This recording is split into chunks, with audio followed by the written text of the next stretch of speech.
12 albums, 11 distinct creative eras, 4 Grammy Awards for Album of the Year, more than any artist in history. A concert tour that earned $2 billion, a net worth that Forbes estimates at $2 billion more, and an engagement with one of the most famous athletes in the world, announced in a single Instagram post that collected 29 million likes in 24 hours. Numbers don't capture it, not really. What Taylor Allison Swift has built over the course of her career is not just a discography or a bank account. It is something rarer, a relationship between an artist and an audience that has endured for nearly 20 years through every reinvention, every controversy, every album that sounded nothing like the last one. Her fans, the Swifties, are not a fan base in the traditional sense. They are a community, a culture, a phenomenon that has been studied in university classrooms and written about in publications that normally don't cover pop music at all. She started as a country teenager from Pennsylvania who wanted to write songs about her feelings. She became the most successful musician of the 21st century. This is the full story of how she got there. December 13th, 1989. West Reading, Pennsylvania. A small city outside Philadelphia, quiet and suburban, the kind of place where ambitions tend to stay local. Taylor Allison Swift was born to Scott Swift, a financial advisor, and Andrea Swift, a homemaker who had once worked in marketing. The family was comfortable, stable, and deeply supportive. From the very beginning, Taylor was drawn to performance. By 9 years old, she was appearing in Berks Youth Theater Academy productions, local musicals, community stages, the kind of experiences most children have and then leave behind. Taylor didn't leave it behind. She began studying musical theater. She took vocal and acting lessons. She sang in school plays and local events. And somewhere in the middle of it all, she discovered something that would define the rest of her life: songwriting. Not just singing other people's songs, writing her own. Her grandmother, Marjorie Finley, had been a professional opera singer, and Taylor has spoken about how that lineage, that sense of music as something in the family's DNA, shaped her understanding of what she might become. At 11 years old, she sang the national anthem at a Philadelphia 76ers basketball game. At 12, she traveled to New York City on weekends to take vocal and acting lessons. She was chasing something. She didn't have a name for it yet, but it was pulling her forward, and the people around her could see it. Her parents saw it most clearly. And when Taylor was 13, they made a decision that not many parents would make. They uprooted the family and moved to Hendersonville, Tennessee, just outside Nashville, so their daughter could pursue a career in country music. They sold the farm. They moved because they believed in her. Nashville, Tennessee is a city built on music and dreams, and on the reality that most of the people who arrive there chasing those dreams will never see them come true. Taylor Swift arrived at 13. She began meeting with record labels, sitting in rooms with executives twice and 3 times her age, playing her guitar and singing her original songs.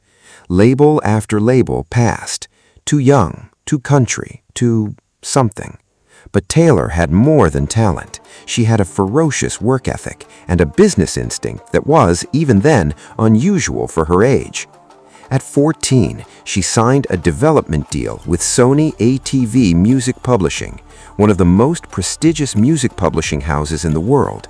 It made her one of the youngest staff songwriters they had ever signed. She would go into the office after school and write songs with professional Nashville songwriters, learning the craft from the inside, developing instincts that would serve her for the rest of her career. She was still in high school. And then she met Scott Borchetta. Borchetta was a music executive who was in the process of starting his own independent label, Big Machine Records. He saw Taylor perform at a Nashville showcase and recognized something that the major labels had missed. Not just a talented teenager, but a fully formed creative voice. He signed her. In 2005, at age 15, Taylor Swift became one of the first artists signed by Big Machine Records. She had no idea that the piece of paper she signed that day would become the center of one of the most consequential battles in the history of the music industry.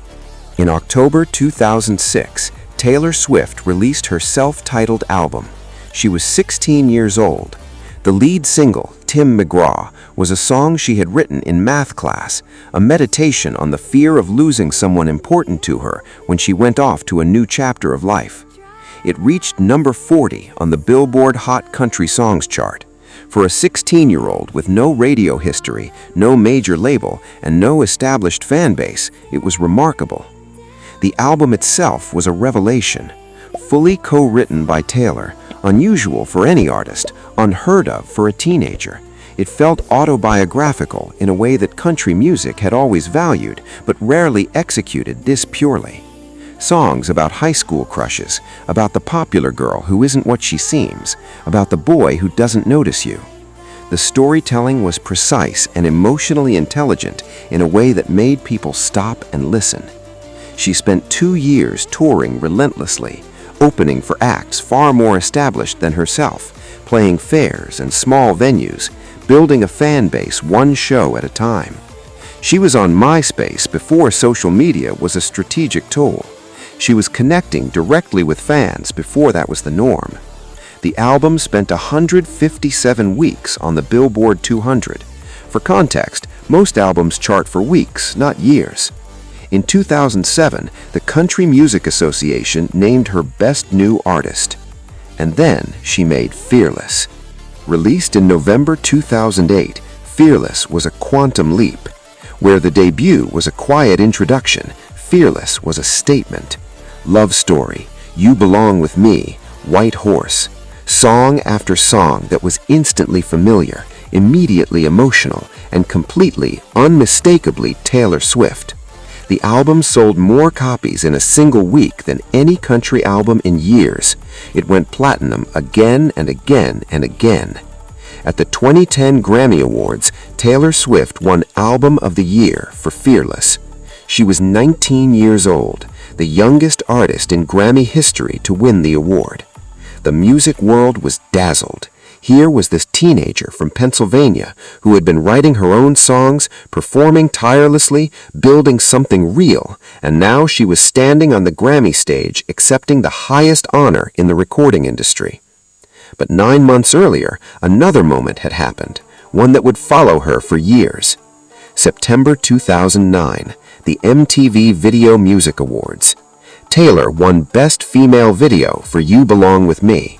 She walked to the stage to accept the award, and then Kanye West, one of the most famous rappers in the world, walked onto the stage, took the microphone from her hands, and told the audience that Beyoncé should have won instead.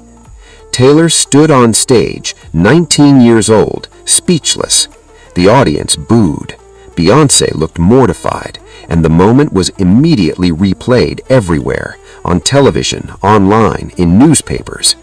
Taylor handled it with more grace than most adults would have managed. She finished the night. She didn't publicly lash out. But the Kanye moment opened something in the public conversation about Taylor Swift. The idea that she was someone whose victories could be interrupted, whose success could be taken from her, at least temporarily. It would not be the last time that idea was tested. Speak Now and Red, the media's favorite target, 2010 to 2013.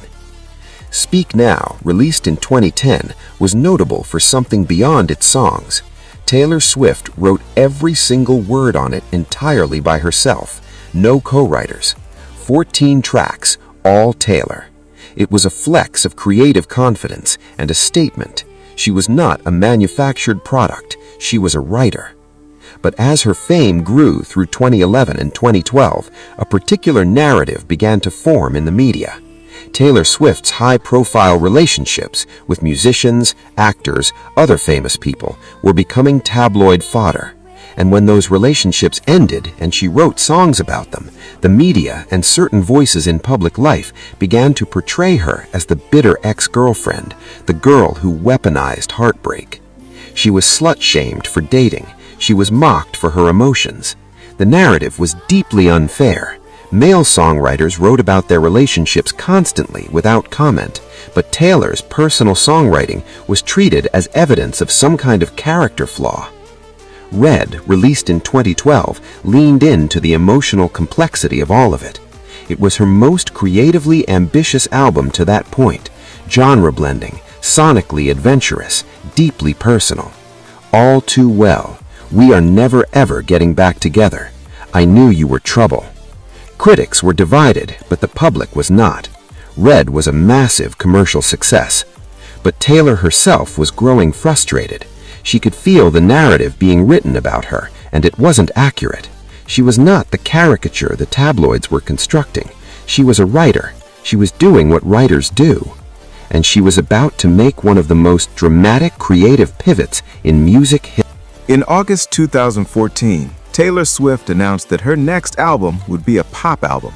Not country pop, pure pop. Nashville was confused. Her label was nervous. The music industry does not generally reward artists who abandon the genre that made them famous. Taylor Swift did not care. 1989, named after her birth year and her declaration of a new beginning, dropped in October 2014. It sold 1.287 million copies in its first week in the United States alone, a number that industry analysts had described as impossible in the streaming era. Shake It Off, Blank Space, Bad Blood, Style, song after song became a defining moment of 2014 and 2015. The album was a masterclass in pop construction, layered, clever, sonically cohesive. And the lyrics of Blank Space were a direct, brilliant satirization of the media's portrayal of her as a serial dater. She took the caricature and made it into art. She also did something bold. She pulled all of her music from Spotify, publicly declaring that music had value and that streaming platforms were not compensating artists fairly. The music industry noticed. The 1989 World Tour became one of the highest-grossing tours of 2015. The album won the Grammy for Album of the Year in 2016, her second win in that category. And then, the Kanye situation re-emerged, more complicated this time, more damaging. In 2016, Kanye West released a song called Famous that referenced Taylor in a way she found deeply objectionable. A phone conversation was recorded and selectively released.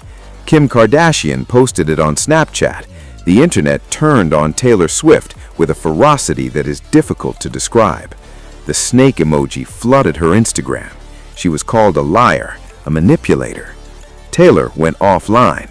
She disappeared from public life for almost a year. When she came back, everything had changed. Chapter 7. Reputation.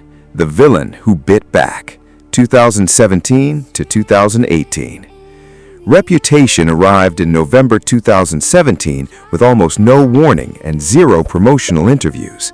No magazine covers, no morning show appearances, no explanation, just the album. It was the sound of someone who had decided to stop defending herself and start going on the offensive. Dark, electric, provocative.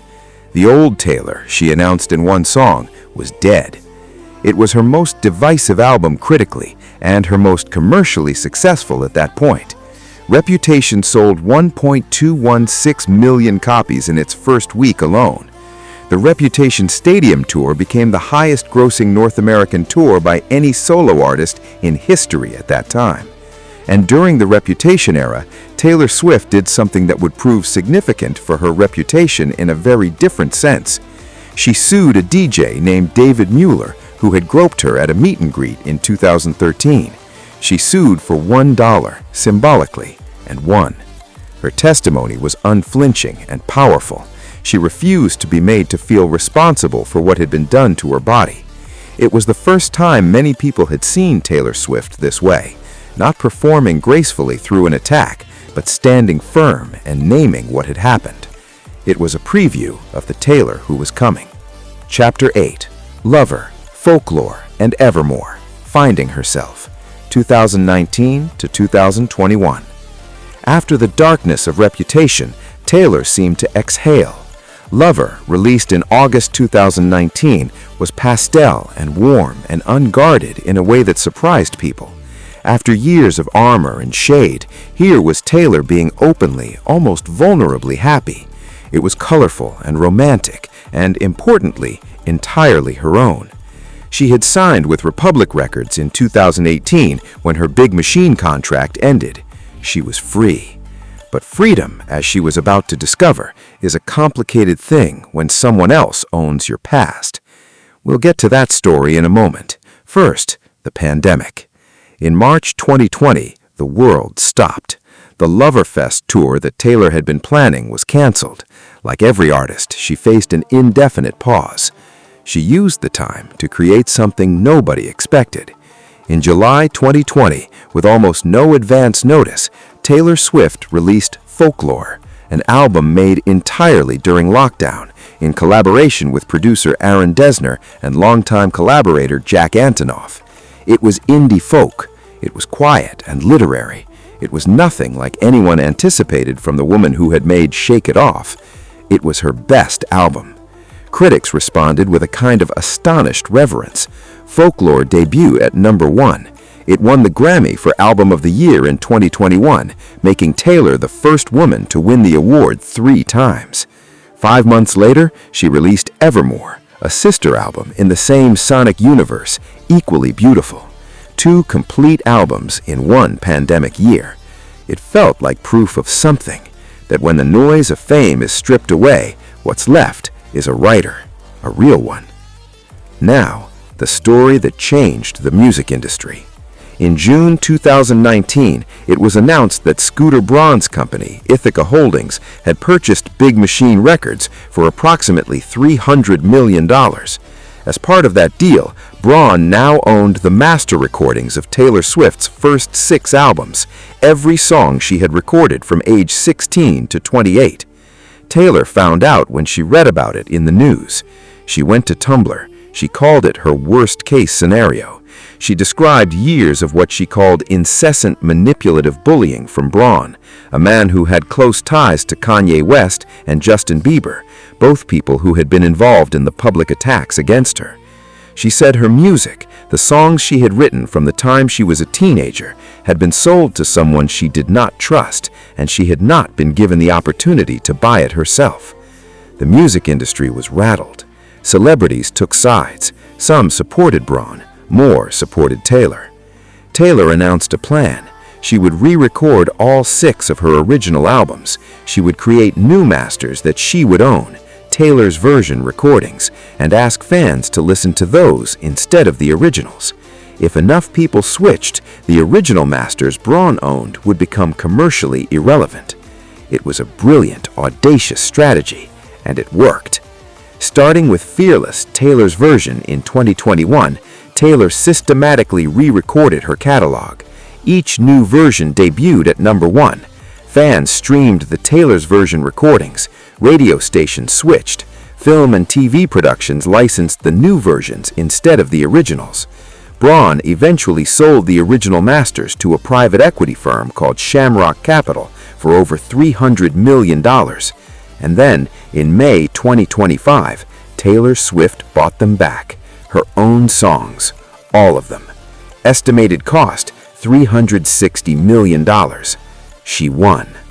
The fight she had waged, publicly, creatively, economically, resulted in her owning every note she had ever recorded. It changed how the music industry thinks about artists' rights. After Fearless, Taylor's version went to #1. Dozens of articles were written about masters ownership and what artists are owed. New contract clauses started appearing specifically because of what Taylor Swift had done. She didn't just win for herself, she changed the system. Chapter 10. Midnights and the Tortured Poet's Apartment. Peak Dominance, 2022 to 2024. Midnights, released in October 2022, was Taylor's most commercially dominant moment to that point. The album shattered streaming records. 13 of its songs simultaneously occupied the top 13 positions on the Billboard Hot 100, something that had never happened before. She became the first artist in history to hold the entire top 10 of the Hot 100 with songs from a single album. She earned her 4th Grammy nomination for Album of the Year. She lost that Grammy to Harry Styles, but the dominance of Midnights was undeniable. Then, in April 2024, Taylor dropped The Tortured Poets Apartment, a double album of 31 new tracks developed during the Eras Tour. It debuted with 2.6 million album equivalent units in its first week, the largest opening week for any album in the history of the Billboard 200. At the 2024 Grammy Awards, held in February before TPDD was released, Taylor won Album of the Year for Midnights, 4-time Album of the Year winner, the first artist in history to achieve it. She accepted the award and announced from the Grammy stage that she had a new album coming. The Tortured Poets Apartment arrived 2 months later. The world barely had time to breathe. Chapter 11.